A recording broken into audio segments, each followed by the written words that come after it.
الحمد للہ رب العالمین والعاقبۃ للمتقین والصلاة والسلام علی سید الانبیاء والمرسلین اعوذ باللہ السمیع العلیم من الشیطان الرجیم من ہمزہ ونفخہ ونفثہ بسم اللہ الرحمن الرحیم وما ارسلنا من رسول اور ہم نے نہیں بھیجے کوئی رسول الا مگر لیطاع باذن اللہ، اس لیے کہ اس کی اطاعت کی جائے، اس کی فرما برداری کی جائے، باذن اللہ اللہ تعالیٰ کے حکم سے۔ ولو انہم اور اگر واقعی وہ اذ ظلموا انفسہم جب انہوں نے ظلم کیا تھا اپنی جانوں پر، جاؤک وہ آتے آپ کے پاس، فاستغفروا اللہ پھر اللہ تعالیٰ سے بخشش مانگتے، واستغفر لہم الرسول اور رسول صلی اللہ علیہ وسلم ان کے لیے بخشش مانگتا، لوجدوا اللہ تو وہ پاتے اللہ تعالیٰ کو تواب الرحیم بہت توبہ قبول کرنے والا، نہایت مہربان۔ دوبارہ دیکھیں، وما ارسلنا من رسول اور ہم نے کوئی رسول نہیں بھیجا الا مگر لیطاع باذن اللہ، اس کی اطاعت کی جائے، اس کی بات مانی جائے، اس کی فرما برداری کی جائے اللہ تعالیٰ کے حکم سے۔ ولو انہم اور اگر واقعی یہ لوگ اذ ظلموا انفسہم جب انہوں نے ظلم کیا تھا اپنی جانوں پر، جاؤک وہ آتے آپ کے پاس، فاستغفروا اللہ پس اللہ تعالیٰ سے بخشش مانگتے، واستغفر لہم الرسول اور رسول بھی ان کے لیے بخشش مانگتا، لوجدوا اللہ تو وہ پاتے اللہ تعالیٰ کو تواب الرحیم بہت توبہ قبول کرنے والا، نہایت مہربان۔ اللہ رب العالمین نے دوبارہ اپنے رسول صلی اللہ علیہ وسلم کی اطاعت کی طرف ترغیب دلائی ہے، کیونکہ اللہ کے نبی علیہ السلام ہوں یا پھر دیگر انبیاء کرام علیہم السلام، ان کی بعثت کا مقصد یہاں پر اللہ تعالیٰ نے بیان فرمایا ہے کہ وہ اس لیے بھیجے گئے ہیں تاکہ ان کی اللہ تعالیٰ کے حکم سے اطاعت کی جائے، بات مانی جائے۔ وہ کس لیے؟ کیونکہ وہ اپنی طرف سے بات نہیں کرتے بلکہ اللہ رب العالمین کے پیغام کو آگے پہنچاتے ہیں۔ تو نبی علیہ السلام کی اتباع جو ہے یہ واجب ہے، ہر معاملے کے اندر، ہر معاملے کے اندر آپ کی اتباع کرنا، آپ کی پیروی کرنا ضروری ہے۔ اگلی آیت کا جو ٹکڑا ہے اس کے اندر اللہ رب العالمین نے یہ بات بیان فرمائی کہ اگر واقعی یہ لوگ جب طاغوت کے پاس اپنے فیصلے لے کر گئے اور اس کے بعد ان کو یہ احساس ہوا کہ ہم نے غلطی کی ہے، تو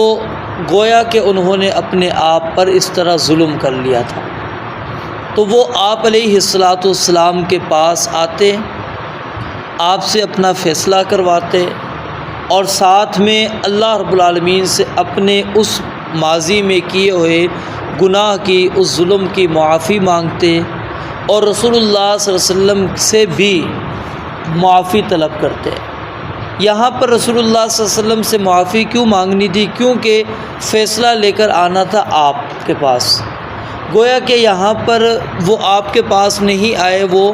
دوسروں کے پاس چلے گئے، تو گویا کہ یہاں پر آپ کی انہوں نے کیا کی؟ توہین کی، آپ کی تنقیص کی، آپ کو کمتر سمجھا، اس لیے آپ کے پاس نہیں آئے تھے۔ تو اس سے آپ کی کیا ہوئی؟ دل آزاری ہوئی، آپ کو تکلیف پہنچی ہے۔ تو اس لیے اللہ رب العالمین فرماتے ہیں انہوں نے اپنے آپ پر ظلم کیا، تو اب اس ظلم کی وہ اللہ رب العالمین سے معافی بھی مانگتے، آپ کے پاس آتے، آپ سے دوبارہ فیصلہ اپنا کرواتے، اور آپ سے بھی بخشش مانگتے یا آپ سے استدعا کرتے کہ آپ ان کے لیے دعا کریں، ان کے لیے رب العالمین سے بخشش مانگیں۔ تو لوجد اللہ تواب الرحیم، اگر اللہ فرماتے ہیں وہ اپنا یہ عمل اختیار کرتے، یعنی غلطی کے بعد وہ آپ کے پاس آتے اور آپ سے فیصلہ کرواتے، اللہ تعالیٰ سے بھی استغفار کرتے، اور نبی علیہ الصلوۃ والسلام بھی ان سے راضی ہو جاتے، خوش ہو جاتے اور ان کے لیے استغفار کرتے، تو یقیناً اللہ رب العالمین جو ہے ان کی اس غلطی کو معاف کر دیتا اور اللہ رب العالمین ان پر رحم کرتا۔ اس آیت کے اس ٹکڑے سے بعض لوگوں نے ایک غلط عقیدہ، غلط نظریہ نکالنے کی کوشش کی، اور وہ عقیدہ نظریہ کیا ہے کہ رسول اللہ صلی اللہ علیہ وسلم کی وفات کے بعد آپ کی قبر پر آنا اور پھر آپ کے سامنے اپنے گناہوں کا اعتراف کرنا اور آپ کو بطور سفارش، بطور وسیلہ اللہ رب العالمین کی بارگاہ کے اندر پیش کرنا، آپ سے استدعا کرنا کہ آپ میرے لیے، میں نے یہ ظلم کیا، میں نے یہ زیادتی کی ہے، تو اب اللہ تعالیٰ سے آپ میرے لیے استغفار کریں۔ یہ استدلال کرنا یہاں سے بالکل غلط ہے۔ ایک تو امام ابن کثیر رحمۃ اللہ علیہ نے یہاں پر ایک حکایت نقل کی ہے، حدیث نہیں ہے، روایت نہیں ہے، ٹھیک ہے، یاد رکھیں حکایت ہے۔ حکایت کا مطلب وہ ہوتا ہے جو ایک بات بس چلتی آئی ہے۔ ایک دیہاتی شخص کا انہوں نے واقعہ نقل کیا امام ابن کثیر رحمۃ اللہ علیہ نے کہ ایک دیہاتی نبی علیہ الصلوۃ والسلام کی وفات کے بعد آپ کی قبر پر آیا، اور آپ کی قبر پر آنے کے بعد اس نے چند اشعار پڑھے اور اس آیت کی تلاوت کی، اور پھر اپنے گناہوں کا اعتراف کیا اور کہا کہ آپ میرے لیے اللہ رب العالمین سے کہیں بخشش مانگے۔ تو ایک شخص کو خواب کے اندر نظر آیا کہ نبی علیہ الصلوۃ والسلام نے اس کے لیے بخشش مانگی اور اللہ تعالیٰ نے اس کو بخش دیا۔ یہ واقعہ ایک تو کیا ہے، حدیث نہیں ہے، اس آیت کی تفسیر بھی نہیں ہے، امام ابن کثیر رحمۃ اللہ علیہ نے ایسے ہی اس کو نقل کر دیا۔ اور دوسری بات، یہ ایک بدو دیہاتی کا اپنا ذاتی عمل ہے، بدو جو دیہاتی تھا اس کا اپنا ذاتی عمل ہے۔ اور پھر تیسری بات کہ خواب دیکھنے والا شخص وہ یہاں پر واضح نہیں ہے، مینشن نہیں ہے کہ کس بندے نے خواب دیکھا،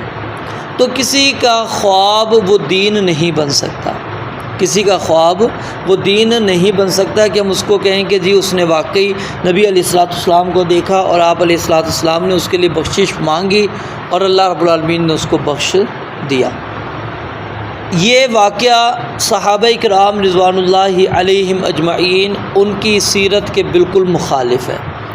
پوری زندگی آپ صحابہ کرام کی اٹھا کر دیکھ لیجئے، ایک واقعہ بھی آپ کو نہیں ملے گا کہ صحابہ کرام رضوان اللہ علیہم اجمعین نے نبی علیہ الصلوۃ والسلام کی وفات کے بعد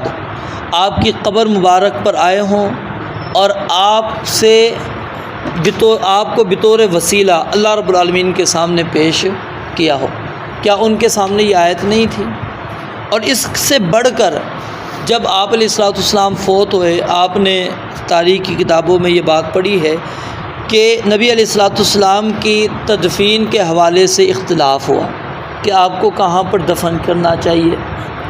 یہ بھی اختلاف ہوا کہ نبی علیہ الصلوۃ والسلام کو غسل دینا چاہیے، کپڑوں سمیت دینا چاہیے، کپڑوں کے بغیر دینا چاہیے۔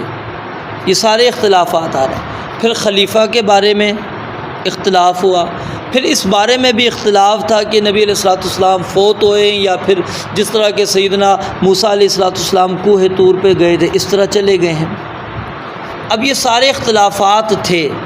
کیا صحابہ کرام نے، ابھی آپ موجود ہیں ان کے سامنے، قبر میں بھی نہیں گئے، فوت ہو گئے، کیا آپ کے پاس آئے،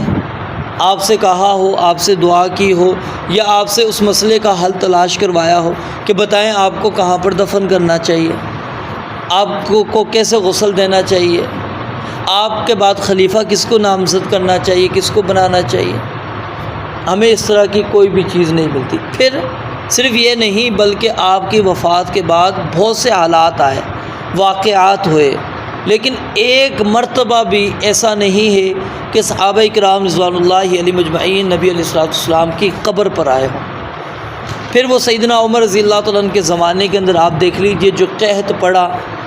اور اتنا سخت قحط پڑا کہ آپ نے آپ کے چچا عباس رضی اللہ تعالیٰ عنہ ان سے کہا کہ آپ باہر نکلیں اور ہمارے لیے دعا کریں۔ ٹھیک ہے، نبی علیہ السلام کے پاس جا سکتے تھے، آپ کے چچا سے کیوں کہا؟ آپ کی قبر پر لے جاتے عمر رضی اللہ تعالیٰ عنہ صحابہ کرام کو کہ آئیں نبی علیہ السلام سے دعا کرتے ہیں، آپ سے سفارش کرتے ہیں، یہ اللہ رب العالمین کے سامنے ہماری یہ التجا رکھ دیں گے اور اللہ رب العالمین بارش برسا دیں گے۔ ایک بھی واقعہ ہمیں صحیح طرح نہیں ملتا، صرف یہ ایک حکایت کو لے کر لوگوں نے عقیدہ نظریہ کیا بنا لیا کہ جی نبی علیہ السلام کی قبر پر اس آیت کے مطابق آپ کی وفات کے بعد بھی انسان کو جانا چاہیے۔ نہیں، یہ آپ کی زندگی تک تھا، آپ کی زندگی تک یہ حکم تھا کہ اگر انسان سے ظلم ہو جائے، زیادتی ہو جائے، تو وہ نبی علیہ السلام کے پاس ہے۔ آپ کے پاس کیوں آنا ہے؟ کیونکہ آپ نے ہی طریقہ بتلانا ہے کہ آپ کا یہ گناہ کیسے معاف ہوگا، اور تو کوئی نہیں بتا سکتا۔ آپ پر اللہ رب العالمین نے وحی کو نازل کرنا ہے، آپ نے بتلا دینا ہے کہ آپ کا گناہ کیسے معاف ہوگا، کیا کام آپ نے کرنا ہے۔ آپ نے صحابہ کرام آتے تھے، آپ کی زندگی میں گناہ ہوئے، آپ کے سامنے آئے، آپ نے حدیں بھی لگائیں،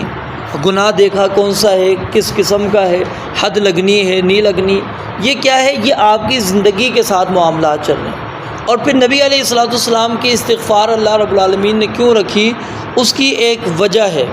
وہ سورہ توبہ کے اندر آپ اگر پڑھیں تو آپ کو سمجھ میں آ جائے گی کہ خذ من اموالہم صدقۃ تطہرہم وتزکیہم بہا وصلی علیہم ان صلاتک سکن لہم، کہ یہ آپ کا دعا کرنا ان کے لیے سکون کا باعث ہوگا۔ یعنی یہاں پر کیا ہوگا کہ لوگوں کو، جو بندہ آپ کے پاس آئے گا اور آپ اس کے لیے استغفار کر لیں گے تو اس کے لیے یہ سکون کا باعث ہوگا کہ رسول اللہ صلی اللہ علیہ وسلم نے اس کے لیے استغفار کیا۔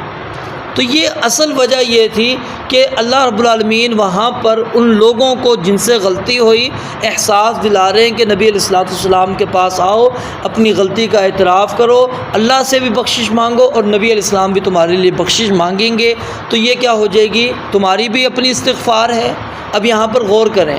اگر نبی علیہ السلام کو بھی وسیلہ بنایا جاتا تو پہلے اللہ رب العالمین نبی علیہ السلام کی ذات کو لے کر آتے ہیں،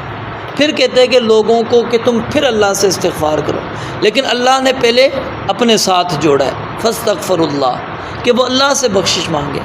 اس کے بعد نبی علیہ السلام سے جوڑا ہے۔ تو یہاں پر بھی اس چیز کو واضح کر دیا گیا کہ یہ ترتیب بھی یہ بتلاتی ہے کہ یہ آپ کا استغفار کرنا بطور سفارش نہیں تھا، بلکہ یہ بطور سکون تھا صحابہ کرام رضوان اللہ علیہم اجمعین کے۔ اور پھر وہ جو عوف بن مالک رضی اللہ تعالیٰ عنہ کی حدیث ہے، آپ نے نماز جنازہ پڑھایا، نماز جنازہ پڑھانے میں آپ نے دعا پڑھی اللہم اغفر لہ ورحمہ، یہ دعا پڑھی تو صحابی کیا کہتے ہیں، عوف بن مالک، میں نے تمنا کی کاش کہ یہ میری میت ہوتی۔ کیوں کہ وہ آپ کی زبان سے جو کلمات نکلے ان کو انہوں نے اپنے حق میں لینا بہتر سمجھا تھا، کہ میرے لیے آپ نے یہ کلمات کہے ہوتے کہ اللہ اس کو معاف کر دے، اس پر رحم کر دے، اس کے گناہوں کو بخش دے، اس کو جنت کے اندر داخل کر دے، اس کو بہتر گھر دے دے، یہ ساری چیزیں میرے حق میں نبی علیہ السلام کہتے، یہ میرے لیے بڑا فائدہ مند۔ تو اصل چیز یہی ہے کہ وہ صحابہ کرام رضوان اللہ علیہم اجمعین کے لیے کیا تھا، تسلی کے لیے اللہ رب العالمین نے کہا۔ اگر اس کا معنی وہی ہوتا جو اس دیہاتی نے سمجھا تو صحابہ کرام رضوان اللہ علیہم اجمعین میں سے کوئی ایک بھی آپ کی وفات کے بعد آپ کی قبر پر چلا جاتا، وہ تو نزدیک تھی ان کے، ہماری طرح سفر بھی نہیں کرنا پڑتا، وہ تو بالکل نزدیک تھا، فوراً جاتے نبی علیہ السلام کے پاس جاتے اور فوراً اپنے معاملے کو رکھ دیتے، لیکن ہمیں کوئی بھی ایک بھی روایت صحیح اس طرح کی نہیں ملتی۔ تو یہ نظریہ، یہ عقیدہ بالکل غلط ہے۔ اور یہ عقیدہ کیوں گھڑا گیا؟ اصل میں جب عقیدہ بنایا اپنے اولیاء کے بارے میں، اپنے پیروں کے بارے میں، تو اب ظاہر ہے ان کا مقام تو نبی علیہ السلام سے بہت نیچے ہے۔ اب انہوں نے کہا ان کو ہم یہ مقام دیں، نبی علیہ السلام کو یہ مقام نہ دیا جائے تو یہ تو پھر لوگ ہم پر زیادہ کہیں گے تم گستاخ ہو، تو لہٰذا اپنے اولیاء کو بھی بچائیں اور نبی علیہ السلام کی طرف بھی یہ بات منسوب کر دیں۔ تو اصل مقصود ان کا یہی ہے اور کوئی مقصود نہیں۔ یہ نہ اس آیت کی تفسیر کے اندر کسی مفسر نے اس کو نقل کیا، نہ ہی یہ اس آیت کی تفسیر ہے۔ اس کا صحیح معنی یہی ہے کہ جو تحاکم الی الطاغوت تھا اس سے تم اپنی توبہ کرو، اللہ رب العالمین سے بخشش کرو اور نبی علیہ الصلوۃ والسلام سے فیصلہ کرواؤ، اور اللہ کے نبی علیہ الصلوۃ والسلام آپ پر راضی ہو کر اگر آپ کے لیے استغفار کر لیں تو یہ جو آپ کی دل آزاری تم نے کی تھی اللہ رب العالمین تمہارے گناہوں کو بخش دیں گے۔ رب العالمین سے دعا ہے اللہ تعالیٰ سمجھنے عمل کرنے کی توفیق عطا فرمائے۔ واخر دعوانا الحمدللہ رب العالمین۔